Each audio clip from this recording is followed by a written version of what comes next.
What's going on, everyone?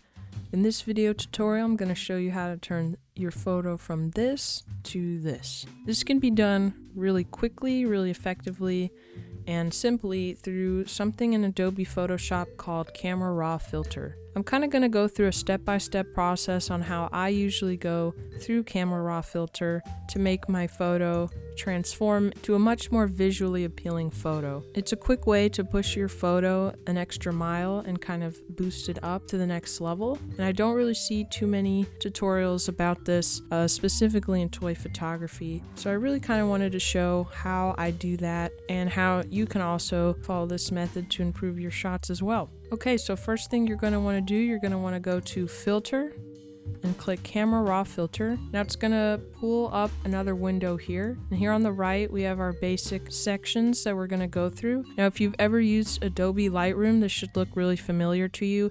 Camera Raw Filter is a lot like Lightroom, with the exception of some additional tools to give you some autonomy on how you're really transforming your photo. So first, we're going to go through basic, curve, detail, color mixer, color grading, optics, and effects. We're not going to go through geometry of calibration. You won't really need that for this tutorial. Now, I also wanted to point out, if you don't use a DSLR camera and you only shoot through a phone, you can upload that image into Photoshop and still use Camera Raw Filter. The photo doesn't need to be taken in RAW for this to work, but if you are importing a RAW photo from your camera, it should automatically open this window for you. So first, we're going to open up Basic. And if you have used Lightroom, you'll see that this looks really familiar, especially if you use Lightroom on mobile. So first, I'm kind of going to want to go to temperature. And you don't want to go too far in any of these because it's going to wash out your photo in a really icky way and not get you the results that you're aiming for. So I'm going to go a bit down here, make it a little bit more blue, and change the tint to maybe 3. All right, next up we have our exposure, contrast, and whites and darks. Now, if you for some reason don't know what each of these do, if you do hover over the word on Photoshop, it is going to give you a brief summary on what this slider is and how it's going to affect your photo. So since this photo is kind of darker, I am going to boost up the exposure. Now, a good trick to boosting up exposure is so then you can push your contrast even more. And contrast is really important, especially when you want to make your photo stand out. Now, let's say, for example, I just didn't bother with any exposure and I bumped up the contrast here. It's going to make it too dark and it's not going to make it look good or make it look even. All the colors will be way too saturated. So that's why it's a good idea to make it brighter first and then kind of hit here. All right, so I'm just going to kind of go through these and find the result I like. It is just kind of a game, sliding through what you want.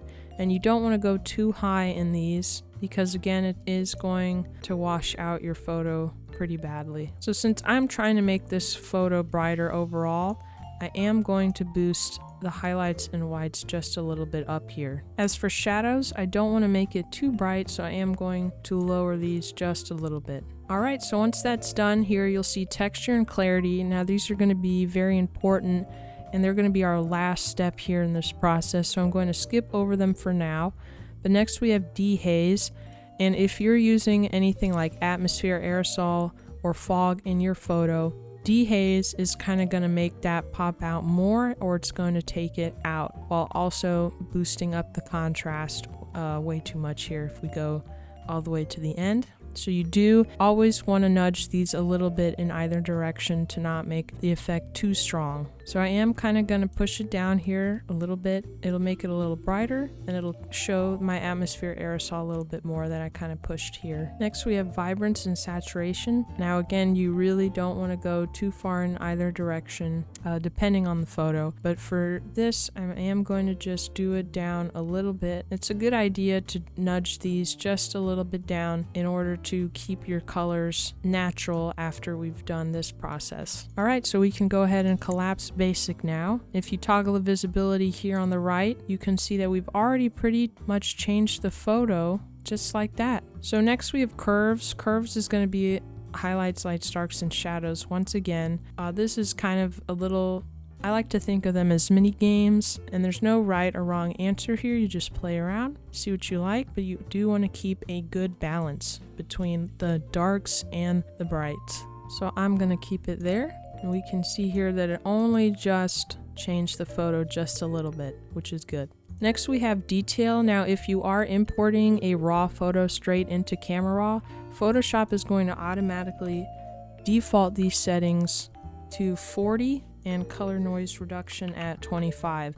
Now, if I'm manually working in a Camera Raw, I will usually put Photoshop's default settings here, but again, you don't have to, and you can play around to see if you want more sharpening in the photo, if for some reason it came out really blurry, or you just want it a little bit more crisp. And of course, we have our noise reduction here, because sharpening and noise is kind of like the yin and yang of this process. So let's say I boosted sharpening all the way up here.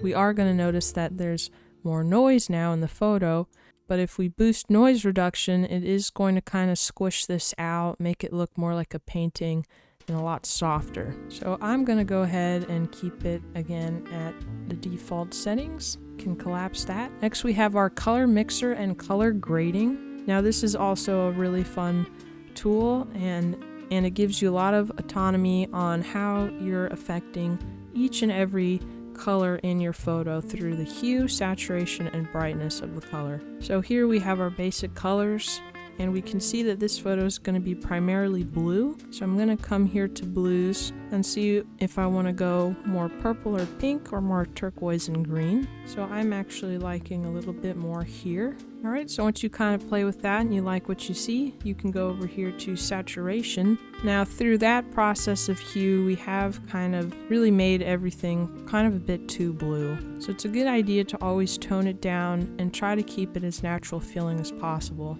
So I'm gonna boost it over here down, and then I'm going to hit luminance. So I kind of want it to look a little bit brighter to match the sky and the clouds here. He is in Camino, so again, I don't want it to be too dark if it's daytime, so I am going to have it just a little bit up here. Alright, so once you've finished playing around with that, you can go ahead and collapse this as well. You can toggle it. We can see that we've significantly changed the color of the photo really quickly. Next is color grading, and I also like to think of this kind of like a mini game. We have our 3 wheels here, and you kind of want to shoot the circle in a different part of the wheel to the color of your liking. So first I'm going to start at mid-tones, and if you want to see how exactly the color is going to affect the photo, I usually like to put it up a little bit higher, spin the wheel around, and see where I really want to land on. So I think I'm going to go over here, and then I'm going to tone it down.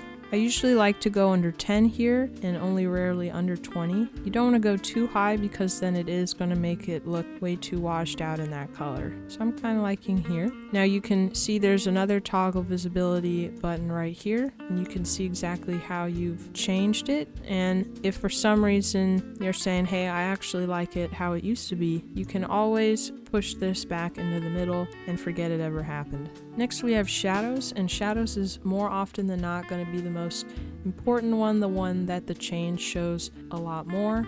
So I'm also going to go here to the blues, and then I'm going to tone it down.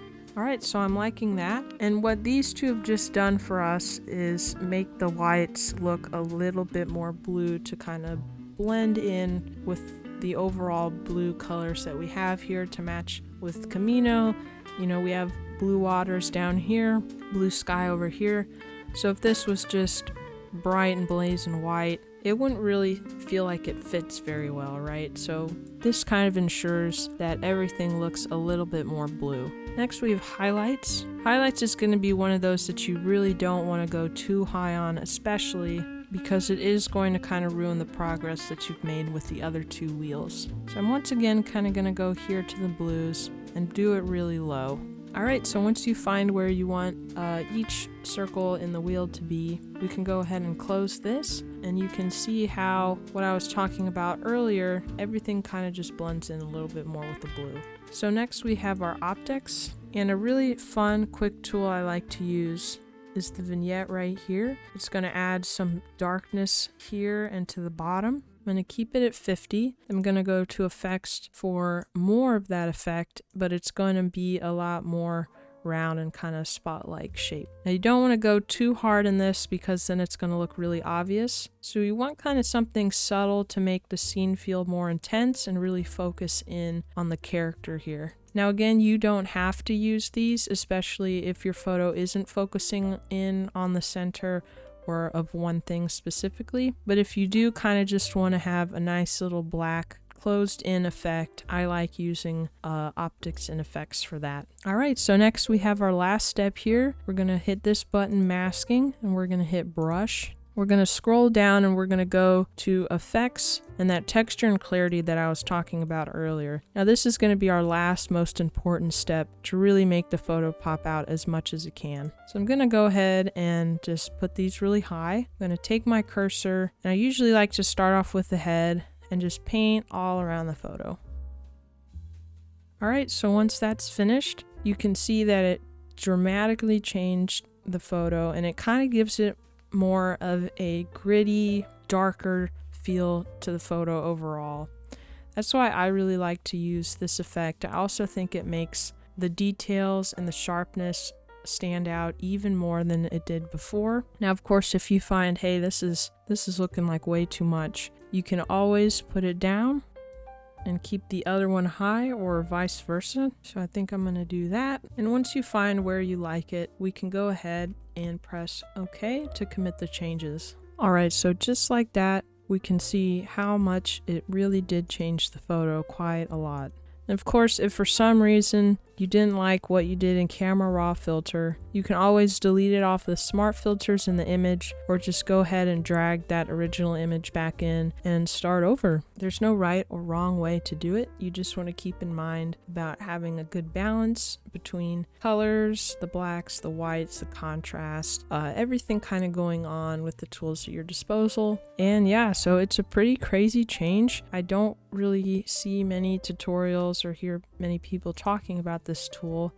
It's a really quick, fast, simple way really to implement in your editing process, and it's definitely what I do every time, and definitely the most important. It really solidifies the main photo that you're going to use after you put any additional effects, if you do. And yeah, I hope that you guys learned something from this. I hope it helps. I'm definitely planning to do more videos like this in the future, just with my own editing process and editing tips and tricks in general. This is definitely a trick I feel like, yeah, it's very overlooked. I don't really see many people talking about it. I definitely learned a lot about my own editing experience through Camera Raw filter and through other people using it. So yeah, I hope that helped you guys, and I'll catch you guys in the next one.